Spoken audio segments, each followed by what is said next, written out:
The folk music of Ireland is the generic term for music that has been created in various genres in Ireland. In A History of Irish Music, W.H.Grattan Flood read that, in Gaelic Ireland, there were at least 10 instruments in general use.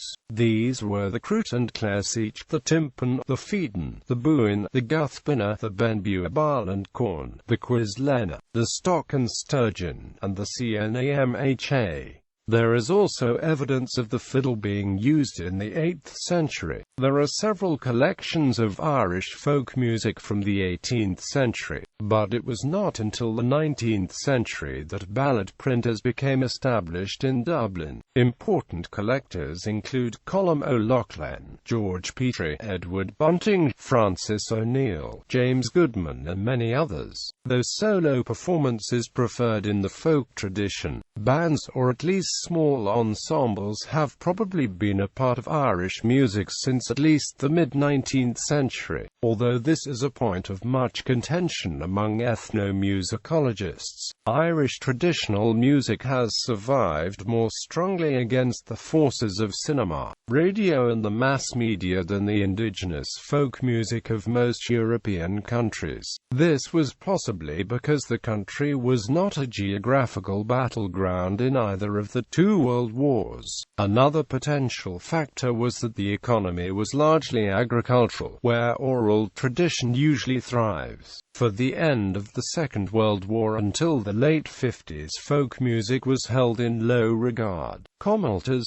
Alta Iriaran and the popularity of the Flead Shoil helped lead the revival of the music. The English folk music scene also encouraged and gave self-confidence to many Irish musicians. Following the success of the Clancy Brothers in the USA in 1959, Irish folk music became fashionable again. The lush, sentimental style of singers such as Delia Murphy was replaced by guitar-driven male groups such as the Dubliners. Irish show bands presented a mixture of pop music and folk dance tunes, though these died out during the 70s. The international success of the Chieftains and subsequent musicians and groups has made Irish folk music a global brand. Historically, much old-time music of the USA grew out of the music of Ireland, England and Scotland, as a result of cultural diffusion. By the 1970s, Irish traditional music was again influencing music in the USA and further afield in Australia and Europe.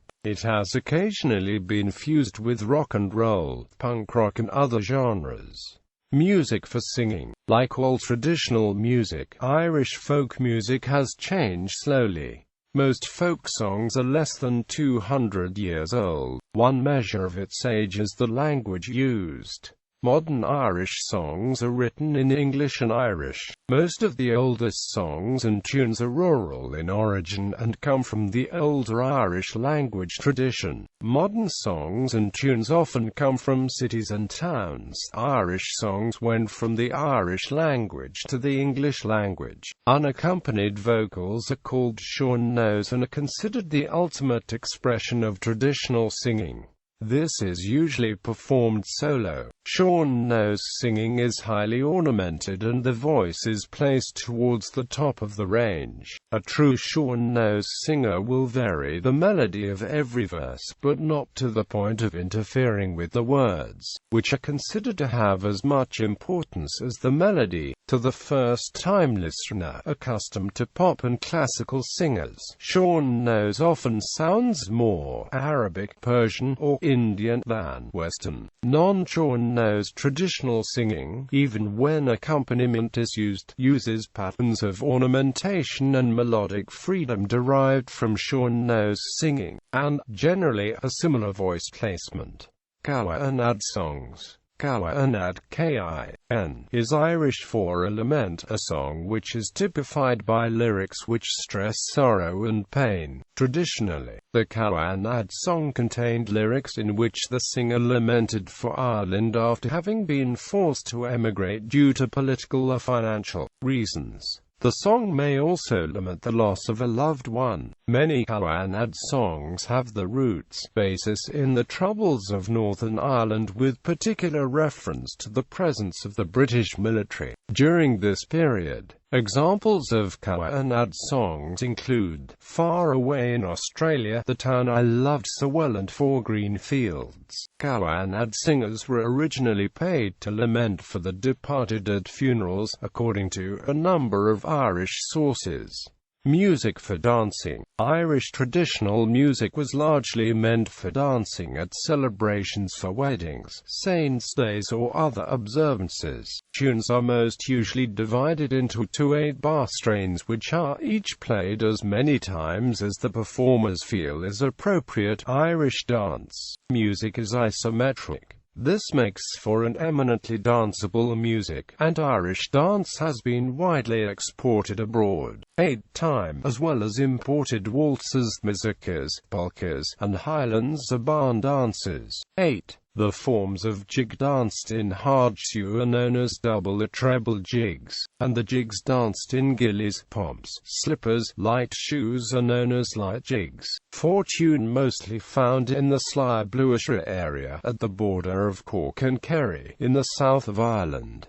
8-time. The main differences between these types of tunes are in the time signature, tempo, and rhythmic emphasis. It should be noted that, as an oral music form, Irish traditional music is rather artificially confined by time signatures, which are not really capable of conveying the particular emphasis for each type of tune. An easy demonstration of this is any attempt to notate a slow air on the musical stave. Similarly, attempts by classically trained musicians to play traditional music by reading the common transcriptions are almost unrecognizable. The transcriptions exist only as a kind of shorthand.